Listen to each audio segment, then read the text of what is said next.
ახალგაზრდა ადვოკატების ხელმძღვანელი ბანკებს ადამიანთა უფლებების დარღვევაში ადანაშაულებს.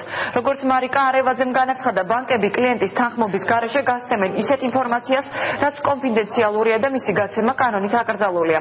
ორგანიზაცია საქართველოს ბანკების ასოციაციას მიმართავს, რომ მოახდინონ ეფექტური რეაგირება მოქალაქეებისა და ბანკებს შორის უფლებების დარღვევის ფაქტებზე.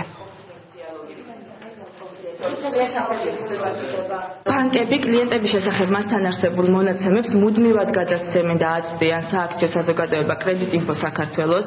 ასევე ბანკები დავალიანების ამოღების მიზნით კლიენტების ნებართვის გარეშე აწვდიან ინფორმაციას სხვადასხვა სუბიექტებს, იურიდიულ პირებს, ასევე კლიენტების თანხმობის გარეშე და მესამე ხანდაზმული მოთხოვნის ჩამოწერას არ ახორციელებენ. საქართველოში მოქმედი კანონმდებლობის შესაბამისად არც ერთ ბანკს არ გააჩნია უფლება კლიენტის თანხმობის გარეშე მასთან არსებული კლიენტის შესახებ ინფორმაცია გასცეს სხვა ნებისმიერ მესამე პირზე.